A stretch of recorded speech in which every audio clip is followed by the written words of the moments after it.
dégg na fii coow lu loi sur la biosécurité yëkkati ci réew mi di loi bu ñu woote ci assemblée nationale le 3 juin te ñu bëri jàpp ne ci parax-paraxe lañ ko jàllale ci penc mi te boo moyul mën naa indi loraange yu bëri ci mbay mi ci meññeef yi ba ci wér-gi-yaramu doomu aadama yi jëfandikoo lépp luy meññee ci OGM di jiw yu ñuy soppali ngir pepp yi gën a sakkan ana lu laal loi boobule ana luy dëgg gi ci coow li ko topp luy njëriñu loi biosécurité boobule ak lu tax ñu jàllale ko assemblée nationale jamono joo xam ne daanaka ñu ngi woon ci yoonu yeesal assemblée nationale ci élection législative yi ñu génn ngi waxtaane ponk yi yépp RFM di dalal Ousseynou Kassé directeur exécutif autorité nationale de biosécurité bokk ci ministère de l'environnement ECODEV ajuma ji ci bu 17h15 jotee ci RFM ak Abdoulaye Cissé.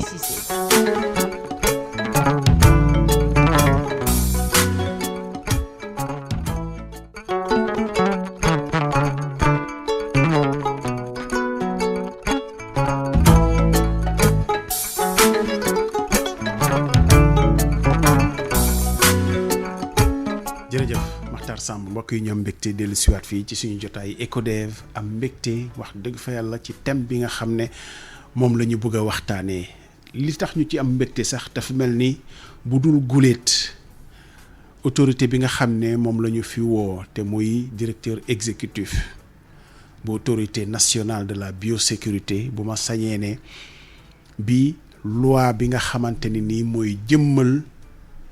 biosécurité ci biir réew mi bi mu jàllee assemblée nationale bu yàggul ak léegi ci début mois de juin xëy na guléet kilifa yi ministère de l'environnement et du développement durable à travers autorité bii di directeur exécutif bu autorité nationale de la biosécurité xëy na yëkkati ci kàddu pour leeral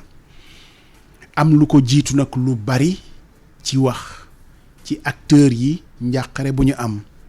ci baykat yi njàqare bu ñu am ci woteb loi biosécurité bi ñu jàpp nag ni li mu gën a ëmb jëm na ci dugal Sénégal ci yoonu OGM nag bu ñu ko tekkee mooy organisme génétiquement modifié bu ñu ko doon tekki ci baatu wolof rek dafa mel ni xont la boo xam ne day gën a baral mbay mi gën a yokk pepp yi lépp di gën di bari waaye nag xëy na ci mujjanteel ga am na gàllankoor ci wàllu wér-gu-yaram ci ñu koy jëfandikoo am na gàllankoor ci yàq suuf si am na gàllankoor ci jur gi ci boppam ndax yépp mën nañ ko ci ak yeneen duñ ci sori Ousseynou Kassé directeur exécutif autorité nationale de la biosécurité dalal jàmm ci RFM am nañu mbégte lool di la fi dalal. jërëjëf Abdoulaye man tamit maa ngi am mbégte di teew fii.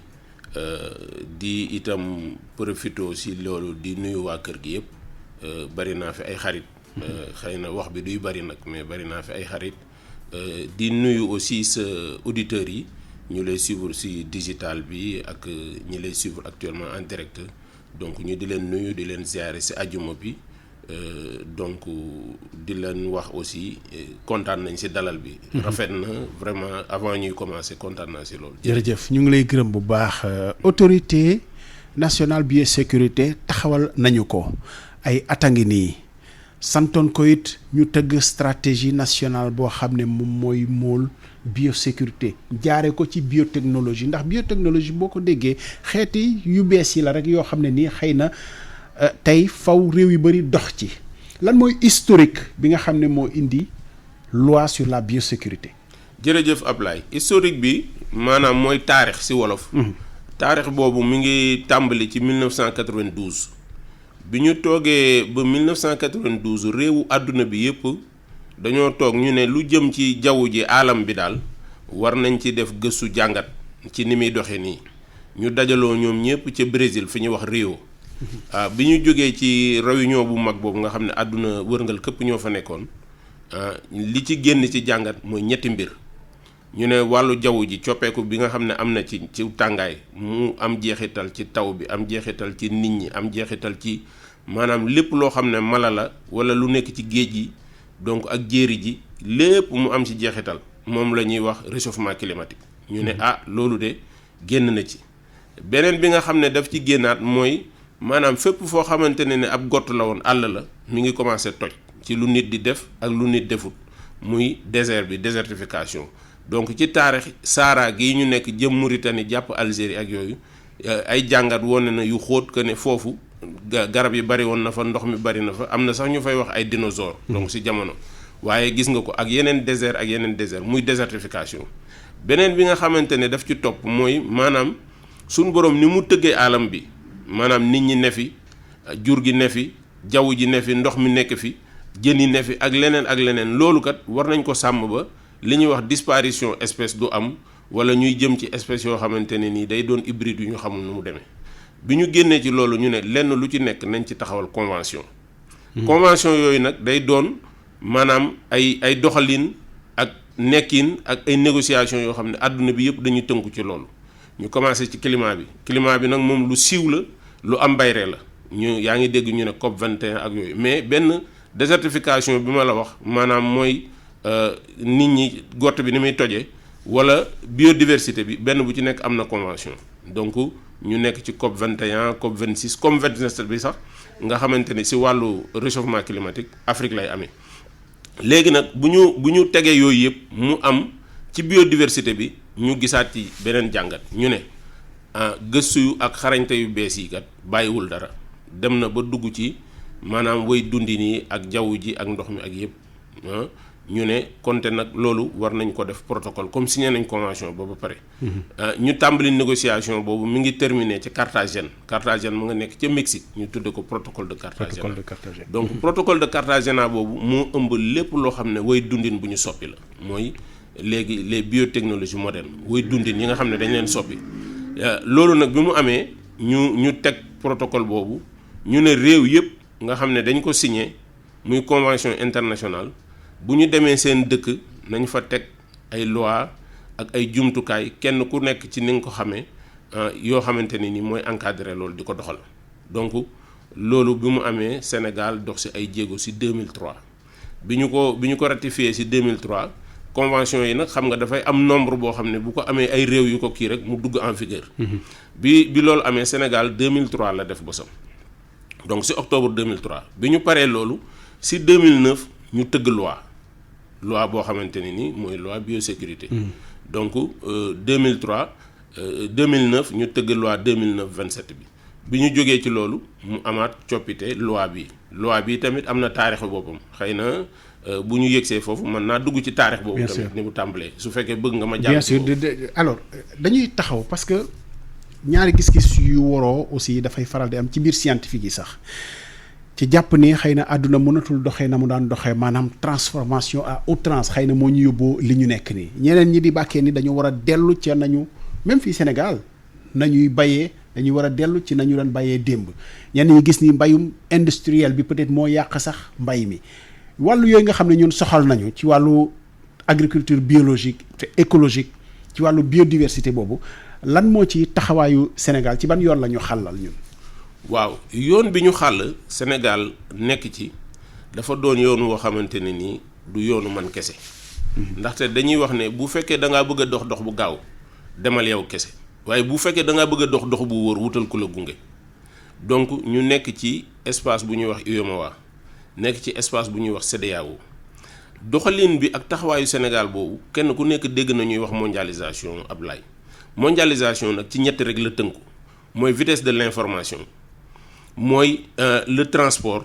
mooy aussi flux financier yi presque loolu maanaam ak connectivité bi. donc yii nii tax na ba kenn mënatul toog fi nga toog rek maanaam ne lii du ñëw wala lee du dem wala nii maanaam toog ci sa roq loolu mënatul ne ndaxte tey am na ñoo xam ne dañ koy wax boo tëjoon sa doom sax si biir néegam mu nekk ci internet bi génn na ca mbedd ma nga ci dëkk ba ma nga ci àdduna wërngal këpp donc ci sa téléphone kese. donc gëstu yooyu nag bàyyiwul dara mais bi ñu demee ba maanaam 2007 Bamako réew yi nga xam ne dañu nekk réew mu UEMOA yi dañu dajaloo woon foofu ci Bamako ñoom it def jàngat ci maanaam biotechnologie moderne yi mooy wéy dundin yi nga xam ne dañ leen soppi ñu def déclaration bi ñu génnee foofu ñu gis ne lii nii mun naa amal njariñ suñu réew yi waaye lii nii suñu réew yi amuñu ci xam-xam boo xamante ne nii maanaam jaar na ci seeni doom yu bëri yu ci am xam-xam maanaam la faiblesse des ressources humaines dans ce domaine. ñetteel bi mooy maanaam lii nii day laaj alal yu bëri ak gëstu ak yooyu te kon kat bu fekkee dañu cee bëgg a dem wala ñu bëgg ci dox nañu boole suñu doole yi ñu lëkkaloo ko loolu mooy déclaration de Bamako. bi ñu jógee loolu UEMOA def programme bu am solo jël maanaam juróom-ñetti réew yu nekk fii jox leen matériel ci seen laboratoire yi ak yooyu te moo xamal la ne Ablaye maanaam lii ñuy wax ni boo jëloon maanaam ñebbe wala nga jël gerte boo xamante ne conventionnel la jël boo xamante ne ni OGM la kenn bu dul ne da ngaa dem ci laboratoire bi mënu la wax ne la bii moo ko nekkul wala bii moo ko nekk. kenn mënu ko. ci gis-gis bi. ci gis-gis bi ak amul beneen gëstu bu dul laboratoire bi boo xamante ne ni mënoo ko ràññee mënoo ko ràññee. mais ci xëy na lu muy def ci doomu aadama xëy na mën na am lor wala lenn ak leneen ak leneen. non ci li muy def si doomu aadama loolu noonu ay jàngat la même li ñuy lekk nii Ablaye lekk bu mu mënti doon tey balaa dugg Sénégal fii dina am certificat phytosanitaire dina am ay gëstu yu bari yu ñuy def. dina am lu ñuy wax homologation. donc boo defaroon sa produit alimentaire tey jii bëgg ko exporter wala nga bëgg ko yóbbu fu mu mënti doon dinañ ko seet ba wax la maanaam soo ko xaymaa ci wàllu protéine nangam la ci wàllu lii nangam la ci wàllu lii nangam la nga def étude toxicologique produit bi même bu fekkee produit naturel buy bii ñu yor nii boo ko jëloon di ko génne da ngay def étude yooyu donc étude yooyu yëpp xayma bi da koy indi. xayma boobu noonu da koy indi léegi nag loolu gëstu la moo koy joxe. loolu mi ngi tàmbalee ci 1972 lañ ko commencé 1972 muy dox nit ñi di ci def ay jéego yu bari ci ay yenn réew yi ñenn ñi tamit maanaam mën nañ ci d'accord ñeneen ñi bañ ci d'accord donc loolu mooy biotechnologie bi mais boo ñëwee nag léegi Sénégal nekk ci biir loolu noonu bi ñu demee ba 2009 Sénégal daal di def loi 2009 boobu mais ci loi boobu. dañu gis ne dafa bari yoo xamante ne daf ci nekk te dafa amaat ci diggante bi te nekkul ci loi boobu bu ñu demee 2010 rek dafa am lu ñuy wax protocole additionnel de Nagoya Kuala Lumpur. donc protocole boobu disposition yooyu nekkutoon ci loi 2009 boobu ñu doxaat ba 2017 président de la république Macky Sall daan ne académie nationale des sciences maanaam gëstul leen ma ci lii nii académie boobu nag may fàttali ni mooy ñi nga xam ne ni dañu am xam-xam. seen moroom yi nekk ci loolu nangul leen ko ñu tànn leen ci maanaam ci dox boo xam ne dox nañ ko ci wàllu science ak si yu demee noonu donc académie boobu def étude daal di ne bokk na ci yi nga xam ne ni dañ koy digal président de la république nañu soppi loi bi ñaareel bi ci topp mu ne nañu def maanaam dolli doole autorité bi si jumtuwaayam ak yeneen ba mu nekk juróom-ñaar donc loolu mu doon benn ñaareel bi nga xamante ne ni nag moo ñëwaat bokkuwaat si 2020 bii ñu génn CEDEAO dañoo adopté lu ñuy wax règlement CEDEAO si doxinam mën nañu def ñaari mbir Ablaye mën nañu joxe directive maanaam joxoñ yoon wi nu la neex bu la neexee leeru sàkket wi bu la neexee dox ci digg bi bu la neexee booru bu la neexee ànd ak nit donc loolu mooy bu ñu nee dañoo joxoon yoon wi mooy directive yi waaye bu ñu joxee ab digal maam day mel ni yow mu sa sëriñ ne la woon ndigal laa ngi nii ndigal moom jëfee rek Ablaye amul kenn du ko discuter donc bu ko defee ñu nekk ci espace boo xam ne nii CEDEAO fukki réew ak juróom ñoo ci nekk ñu dolli ci Tchad mu nekk SILS donc initiative bi ñetti organisation ñoo ko def muy SILS muy CEDEAO muy UEMOA mais boo ko tuddee règlement CEDEAO SILS UEMOA kenn ku nekk am nga ay doxalin wala ay règlement ci biir yoo xam ne du bokk maanaam juristes yi ñi seen xel màcc ci loolu ne nañ ko tuddee règlement CEDEAO règlement boobu nag bu ñu ko adopté bu Sénégal defut maanaam moom règlement am wala mu soppi loi am bi mu amoon règlement boobu day ñëw day ëpp sañ-sañ boobu loolu ñi jàng affaire droit xam nañ ko léegi bu ko defee nag yow mën ngaa gàddu sa yëf fële ca Nigéria wala nga gàddoo ko ca maanaam Togo wala nga gàddoo ko feneen au nom de la libre circulation rek nga gàddu ko ñëw donc ñu ne ñun du ñu def loolu moom du am fii tey ci règlement boobu bokkoon na ci li ñu doon proposé ñu ne boo defee évaluation foofu noonu boo ñëwee Sénégal donc bu fekkee ñooñu adopté nañ ko soxlaatu ko parce que pays kii bi ñu ne déedéet du doxe noonu parce que réew yi bokkuñu nu ñuy doxee loolu même su amee ñun duñu doxee noonu duñ ko nangu donc bokk na ci li tax ñu gën a defaraat suñu loi boo xamante ne nii dafay permettre Sénégal maanaam noonu du ko doxee nga gàddu sa yëf rek au nom de la libre circulation bëgg a ñëw di ko dugal fii. mais Seydou OGM quand même nekk na débat ci pays yu bëri bu ñu ko terewul it am na restriction yoo xam ne yu bëri la ñun lu tax fii est-ce que protocole bi ci processus bi est-ce que mënuñu ko woon a gën a yaatal waxtaan ceeg acteurs yi nga xam ne nii vraiment ñoo gën a concerné acteurs de développement yi ONG yi producteurs yi ak yeneen ba ñu xam lan moo ci njariñ li ñu approprié wu ko ba pare est-ce que mënuñu woon a def modèle boobu. gis nga loolu ngay wax nii Ablaye dafa indi ma bëgg a ñëw ci maanaam autorité bi ni nga xam ne noonu la tëddee. autorité bi dafa nekkoon ci ñaari bànqaas ci 2009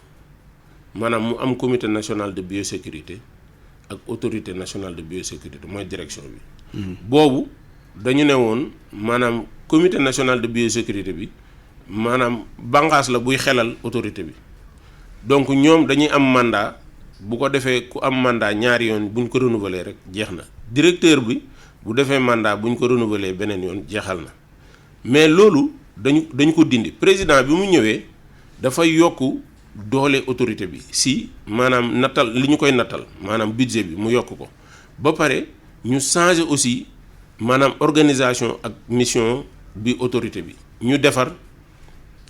conseil d'orientation boo xam ne moo nekk ci kaw mu am président conseil d'orientation président de la république di ko nommer par décret.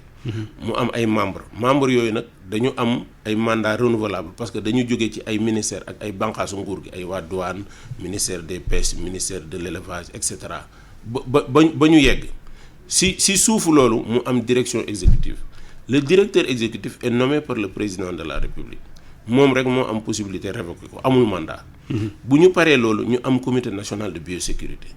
léegi nag ñu defaraat comité scientifique et technique de biosécurité ñu am laboratoire de biosécurité comité national de biosécurité boobu Ablaye maanaam société civile bi daf ci nekk organisation yi nekk ci état bi nekk ci dem nañu ba def ci maanaam les communicateurs traditionnels sax am nañ ci membre. organisation paysanne yi nag. organisation paysanne yi ñi ngi ci biir. donc société civile bi mi ngi ci biir. état bi mi ngi ci biir yeneen acteurs yi nga xamante ne ñi dañ ci nekk ñi ngi ci biir bu ñu paree loolu yamuñu foofu de Ablaye def nañu maanaam ay séminaire ay atelier pour waxtaan ak nit ñi sensibiliser leen waa police waa gendarmerie waa douane dégg nga ba ñu paree ci loolu ñu ne nañu territorialiser lii ñu organiser ay CRD dem ci biir dëkk bi. dem seeti gouverneurs yi de bu ko defee ñu seet acteurs yi ñun ak ñoom. ñi nga xam ne war nañ ci participer loolu yëpp dañ koo def ba pare dégg nga bu ñu paree loolu ñu door a jël maanaam loi bi daal di koy xayma ci biir ma fàttali ne loi bi ñu ko jëlee dañu jël maanaam waa université ay professeurs université fii ñu defar li ñuy wax draft zéro maanaam li ñuy tàmbalee parce que ñoom seen xam-xam ci loolu la màcc bu ñu paree ci loolu nag ñu partagé ko ak nit ñi en interne service bu nekk wax ci ñu paree ci loolu ñu partagé ko ak acteurs yi ma la wax nii ñëpp ay universitaires nekk ci organisation paysanne yi nekk ci société civile bi nekk ci acteurs étatiques yi nekk ci ñu partagé ko donc loolu lu wér la lu nit mën a teg sa baram ñu paree ci loolu ñu daal di koy jël génne ko yóbbu ko ci service su état bi yëpp noonu la ñuy defaree projet de loi service état bi yëpp kenn ku nekk indi sa observation ñu dajale observation yooyu ba pare jël kayit gi yóbbu ko secrétariat général gouvernement daal di convoquer li ñuy wax comité interne boobu day doonaat maanaam yi ministères yi ay agents judiciaires de l'État ak yeneen services yi nga xam ne dañ ci bokk ñëpp ñooñu toog itam càmbar ko ba pare ñu defaat beneen comité encore bi ñu paree loolu ñun partagé waat nañ encore loi bi si ak autorité ak ñi nga xamante ne ñoo si nekkoon leneen li ci toppaat mu nekkaat lu am solo loi yi nga xam ne dañuy jaar cour suprême bariwul du yëpp lañ fay jaarale. mais loi bi jaarale nañ ko Cour suprême ñoom it ñu xool ko ñu càmbar ko donc li nga xamante ne ni waroon nañ ko def nañ ko maanaam nag li ñaar am na maanaam tëggi bool di wax ne ñëw leen ñi ngi def nii loolu xëy na même suñu amoon yéene bi la ñu ñuy nattal maanaam permettre ñu ko mais communiqué bi aussi maanaam acteurs yi ñi ngi woon ci biir lii nii la ñu def te xam nga ne maanaam assemblée nationale comme ni ñuy wax mënuñu def loo xamante ne ni maanaam nit ñi duñ ko yëg même communiqué bi man. si à travers les médias communiqué bi ñu waxee woon ñu ngi convoqué pour nit ñi voter affaire bi ñëw na même loolu Ablaye waxuma ko même député yi en amont organiser nañ leen atelier pour toog ak ñoom wax ñu càmbar ñu poser question ñu ñëw parce que bu ñu demee assemblée ministre bi mooy wax. ñoom ñu tontu bu ñuy tontu ministre bi mooy wax. ndax tenir nañ kon finalement ci amendement yi nga xam ne am na député yu ko fa yëkkati woon pour ñu bàyyi xel li nga xam ne moom la ñuy gën a ragal. loolu yëpp am na Ablaye. ma waxaate ci leneen maanaam loi bi ci conseil des ministres bi rek jàll na foofu ñetti yoon boo xam ne saa bu demee dañ koy yóbbu mu am loo xamante ne dañu ne non lii nañ ko tëralewaat nii lii nañ ko tëralewaat nii donc processus de maturation ak bi nga xamante ne dañ ko jël pour tëgg loi bi. loi yi koy am wala yi koy def bariwul maintenant man nag mun naa comprendre koo xam ne dafay am crainte comprendre kooku noonu war nañ ko expliquer sénégalais bi nga xamante ni itam dafa nekk ci këram mu toog rek war nañ ko expliquer ndax moom la ñuy liggéeyal mais autorité bi rôle am dafay nekk pour préserver sénégalais yi maanaam pour sàmm leen. pour aar leen ci lii parce que boo ko yoroon muy dox nii mënoo ko xam mi ngi mel ni man mu yor sama mbubu am lu ma ci dugalaale ci biir. mais bu fekkee dama laa bëgg a gaañ tamit ngànnaay mënoo ko xam ki nga xamante ne ni moo ko mën a xam nag di la càmbar loolu la maanaam autorité bi di def. loolu mais day soxla nag mu am moyen li ciy laxasu te xëy na peut-être gëstu ko ba ci biir mooy tax ñu xam ko mais liñ ci gën a jàpp bu dee ci OGM li par exemple est-ce que njariñ la pour baykat bi wala loraange bi nga xam ne nii moom la ci acteurs yi di yëglu ci ne nañu moytu OGM ndax dégâts yu mu def feneen. ndax ñu ko ñeneen moytoo nu ñu ko gàttandoo ba sax di ko tere wala di tere la nga xam ne moo koy indi loolu fii est-ce que lu ñu dékku la am déet. waaw xam nga gis nga loolu ngay wax ni Ablaye muy njariñ bi ak naka lañu koy ci baykat bi Ablaye man mii di wax ak yow sëtu baykat laa doomi baykat laa. gàddu naa ab gopp ba tey. di ko ruur fi suuf xam naa ji xam bay xam bayaat xam loolu xamub cooroor dégg nga xam tob bi loolu yëpp xam naa ko Bambey laa jóge mais xëy na logique gu baykat bi baykat exploitation familiale du bokk ak peut-être logique gu baykat industriel te xëy na ñoom tey ñoom la ñuy ragal sax ñooy inspiré genre xeetu loi yu mel nii ci wàllu production à outrance bi non loolu moom Ablaye dama lay wax ne la amul kenn boog man si li ma xam koo xamante ne dafay inspiré wala déedéet maanaam adduna bi mooy doxe noonu Sénégal bokku ci lii war ci am taxawaay mais amul influence wala inspiration wala leneen li nga xam ne moo si am mooy que mooy li ma la wax ñun bokk nañ ci CEDEAO bi bokk ci yeneen comité bokk ci yeneen organisation ratifié affaire bi nii am loi déjà loi 2009 bi ñu ko tegee ba léegi Ablaye jotaguñu benn notification Sénégal jëlagu fi encore benn décision li nga xamante ne tey jii loi bu bees bi am na ko maanaam mën naa ko waxee loi bu bees mën naa bañ a wax loi bu bees. ndaxte am na foo xamante ne waxoon naa fa ma ne ni amuñu loi bi ñu amoon ci moom la ñu sukkandiku pour defal lii.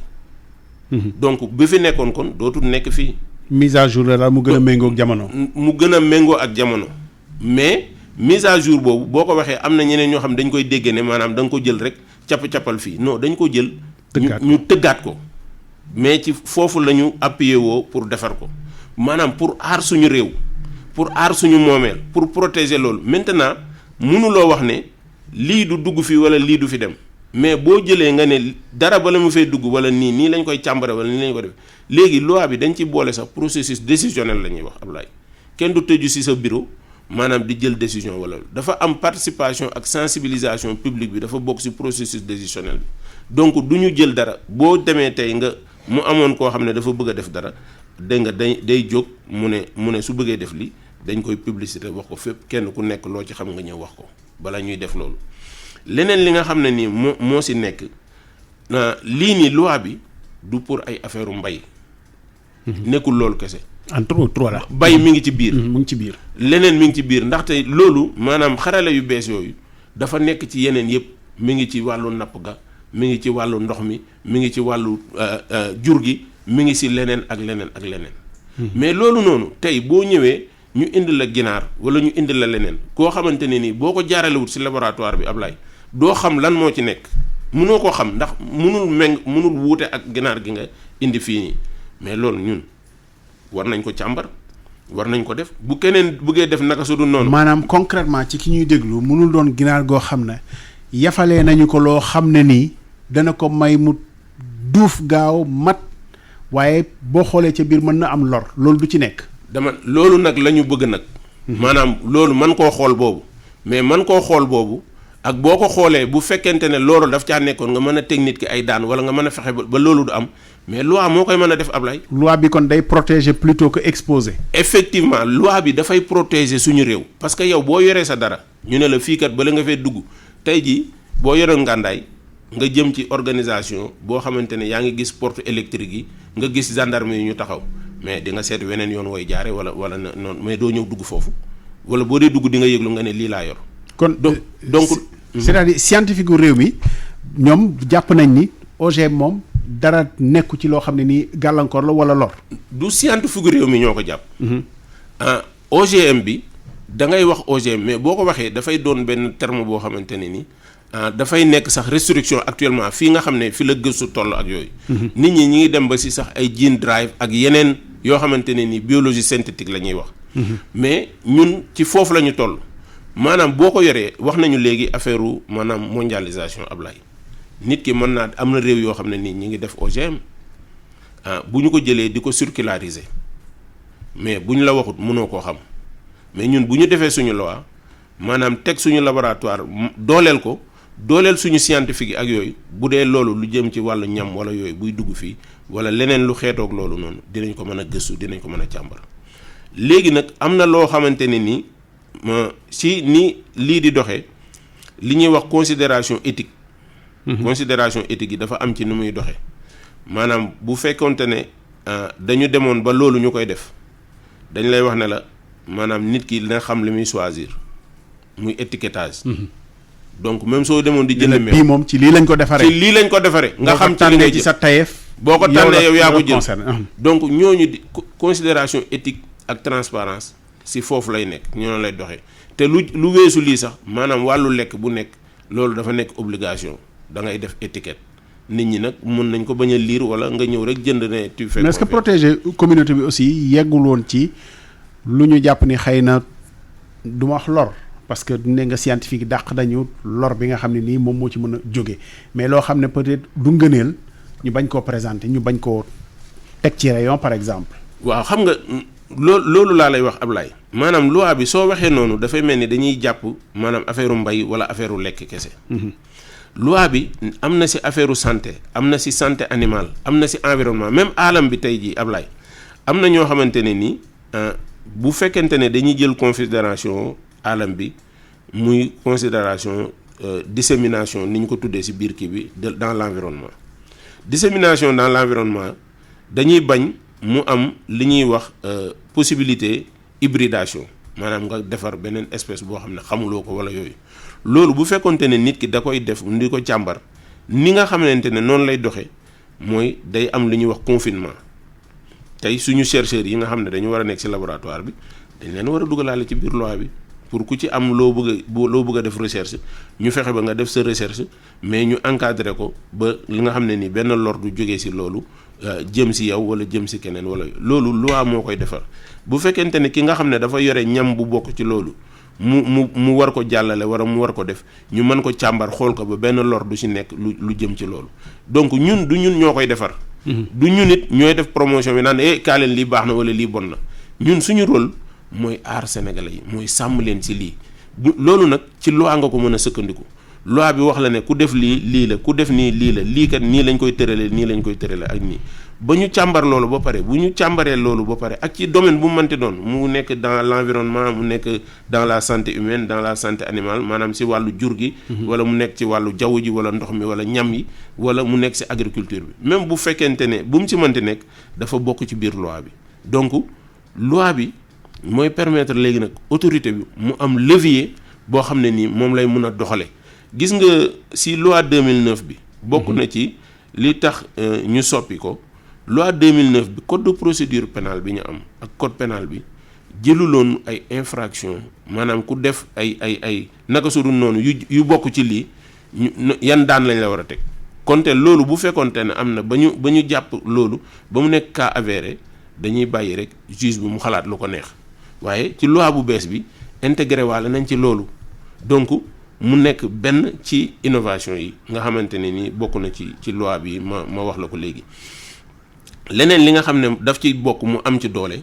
mooy que dañu nekk léegi ci àdduna boo xamante ni kenn mënatul a nëbbutu kenn mënatul nëbbu dara kenn mënatul toog aussi ci sa bureau wala ci sa poxos wala ci sa réunion yow ak say kii rek jël décision donc processus décisionnel la ñu def mooy sensibilisation ak participation publique bi dañ ci participer donc loolu am na solo parce que nit mën na am toog fële mën naa bañ a am xam-xam bu bari waaye mu gis loo xam ne yow gisuloo ko boo tollee foofu mu wax la ko nga daal ciy def taxaw jàngat dinaa la nettali benn anecdote damaa jóge fii war a dem tukki Ablaye ma jëm Éthiopie ma préparé suma voyage ma woo suma yaay ma nga Bambey jàngul école daal mais ma woo ko ma ne damay dem Éthiopie mu ne ma Éthiopie mu ne ma xanaa du réew ma Balxiis nekkoon ma ne ko waaw foofu la de yow noo xamee loolu dégg nga ci kaf daal di koy wax loolu mu ne ma foofu amul ay jafeñ-jafeñ ñi ma ne ko jafeñ-jafeñ ñi lan fekk man awma information bi donc maire bi alerté na ma mu ne ma foofa defe naa seetaan naa ko ci télé bi ma ne ko waaye maire yow daal mais ba ma demee damaa egg dama ne cëpp rek ñu ne dafa am coup d'état actuellement ils ont tout fermé su ma valise tekkiwuma ko noonu le lendemain laa jëlaat vol donc loolu noonu jàngat la si ñun adduna bi foofu la toll léegi nekkatul ne yow kat yaay directeur bi yaa toog fee yaa xam lépp yaa mën lépp déedéet dañu def processus décisionnel képp koo xam ne bu ñu tolloo si lenn ba def liggéey bu njëkk bi dañ koy publicité wax ko ñëpp nit ñi kenn ku nekk participer wax sa xalaat leneen li si topp mooy nekkul ne dañu ne tey dañuy favoriser agriculture industrielle maanaam ñi nga xamante ne dañu yore ay agriculteurs wala yooyu dañuy rey petits paysans yi wala Sénégal li fi ëpp ay petits producteurs lañ. petits producteurs yooyu xoolal gis nga bi ñu yëgloo ni dañuy émission wax dëgg fa yàlla bari na ci ñu bëggoon sax bokk ci émission bi. waaye am na koo xam ne jébal nañu laaj. mun nañu ko dégloondoo. parce que petits producteurs yi agriculture biologique bi nga xam ne am nañu ci wasulaax ak exploitation familiale yi xëy na ñoom am na lu ñu ragal ci lii Makhtar Samb bu fekkee jekk nga. ñu déglu mbokk mi ci suñu xarit waaye producteur agriculteur la ñu déglu ko après ñu tontu ko. voilà permettez-moi rek bu fekkee mën nga ko laaj. voilà que ni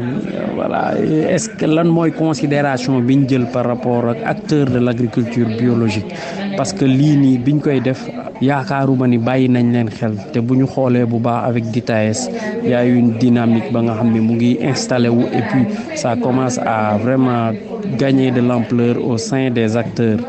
voilà fi ñu toll nii foo mënti di dem ñu ngi produire écologique biologique même producteur boo gis di nga gis mu bàyyi benn parcelle ba nga xam ne mu ne la lii production bio laa koy def pour sama autoconsommation voilà moom ban jàngat wala lan lañ bàyyi xel bi ñuy dugal loi boobu ci ñi nga xam ne mooy acteur de l'agroécologie encore une fois merci beaucoup pour tout merci beaucoup pour le partage. DITAES ci acteurs yi mooy dynamique pour une transition écologique def naa ni xam nga ko gis nga ko c'est-à-dire njàqare bi mu am mooy ñoom jël nañ seen dispositif ba bu ñuy bay sax dinañ bàyyi benn parcelle boo xam ne nii dañu naan agriculture biologique lañ fa def pour suñu consommation personnelle maanaam moo gën a sell c'est-à-dire ñu ngi beral seen bopp li gën a sell jàpp nañ ni leneen li sellul est-ce que moom ci xelam xëy na li sellul mooy li loi biosécurité encore une fois ci wàllu agriculture rek la ñuy wax mais mën nañu ko yaatal sax ci yeneen domaine élevage ak yeneen comme ni nga ko waxee lan nga koy tontu ci lu gàtt parce que bëggoon naa ñu wax parce que xëy na prolongement loi bi moo ñu indiloon tere mbuus yi aussi ba jàll ci yeneen dispositif yi nga xam ne moom mais lan nga koy tontu moom. waaw moom li ma koy tontu mooy xam nga boo gisee état boo ko yoree da nga war a taxawee noo xamante ne kenn ku nekk activité am bu légal légitime mu mën ko exercer sans mu indi sooxe ci keneen loi bi loolu lay def moom ñu permettre ko moom mu def activité am képp koo xam ne mooy li ñu doon wax étiquette bi boo duggee ci jëndukaay bi am na ñoo xam ne dañ naan dañuy jënd huile de tournesol maanaam diw li ñu tournesol keneen ne maanaam diw li ñu arachide kenn ku nekk ci li nga tolloog sa poos ak yooyu li tax indi loolu mooy nit ñi dañuy jàpp ne lépp loo xamante ne suñu borom da koo def moo gën lu nit def maintenant adduna bi tamit moo toll si jàngat foo xam ne bu njëkk Ablaye bu fekkonte ne sa soxna daa am doom nga nekk fenn kablo ngay def nga daan ne femme accouchée vendredi ndax pour bañ a fay lu bari ñu dem ba mu yàgg mu am téléphone boo xamante ne nii day nekk fenn ngay dugal sa baaraam di roof ñun suñu dëkk Bambey kër Aïda Diagne moo amoon téléphone muy liggéeye poste da ngay woote ne damaa soxla diw coupé kooka toog ba mu yàgg ñu woowi ko mu ñëw nga door wax ak moom ñu dem ba ñun suñu dëkk Mbour étage ba rek moo amoon téléphone mu ngi noonu léegi ñu dem ba maanaam adduna bi toll fii kenn ku nekk yore sa téléphone sa kër ba mu yàgg kenn ku nekk mën a yore smartphone gis nga smartphone boobu léegi boo xoolee ñiy jaay li ñuy niite torse bareetut montre yi doxatut ndaxte yooyu yëpp am na ci téléphone yi donc xarale moo jëm noonu maanaam jàngat yi dañoo gis ne bu ñu demee ba 2050 adduna bi nit ñi dinañu nekk maanaam fukki milliards yi nit fukki milliards yi nit yooyu ñu gis ne maa ngi la ko doon wax léegi ci tàmbali émission bi maanaam gott bi ni muy tojee àll bi di ko toj tamit bari na gaaw na suuf si aussi ni ñuy demee ba nga xamante ne léegi mënatoo ci am dara boo demee fii ci Siin ak Saalum xorom si tax na kenn mënatu faa bay donc xarale yi ñu doon wax am na ci yoo xam ne nii peut-être mën naa permettre nit ñi bu ñu ko seetee càmbar ko nit ñi mën a bay foofu sans xorom si yàq mbay ma loolu mën naa nekk léegi ñi nga xamante ne nii dañoo nekk ci mango ji li ciy yàqu Ablaye bari na suñu scientifique yi peut-être mën nañu commencer ci xarale yi di ci def ay jàngat yoo xamante ne xool naka la ñuy defee ba mango jooju maanaam muus yooyu doon ko yàq muy weñ yi dootul mën a nekk loolu tamit si loi bi rek la mën a nekk ñu encadrer ko ak yeneen activité donc li ñuy wax si français la loi doit être d'intérêt général et impersonnel donc moom si lii li ñu koy wax mooy mun na dalal xelam parce que état bi li mu war a def ak Sénégal li ñu war a def mooy defar de sorte que kenn ku nekk activité bi nga am nga mën ko exercer sans nga yàq activité keneen wala bu keneen wala bu leneen donc loolu la. ci yan jamono la ñuy évaluer li ñu ko tëggee xëy na njariñ a ngi ci te mënuñ cee dellu ginnaaw ñu xuus ci. maanaam évaluation bi c'est continu c'est permanent c'est continu donc autorité bi soo xoolee am nañu stratégie nationale am nañ ay documents de pilotage et tamit day am retour d'information actuellement moom ak keneen sénégalais bu ci nekk li nga xam ne ni am nga ko wala nga xam ko ñi ngi koy xaar xeebuñu xelu kenn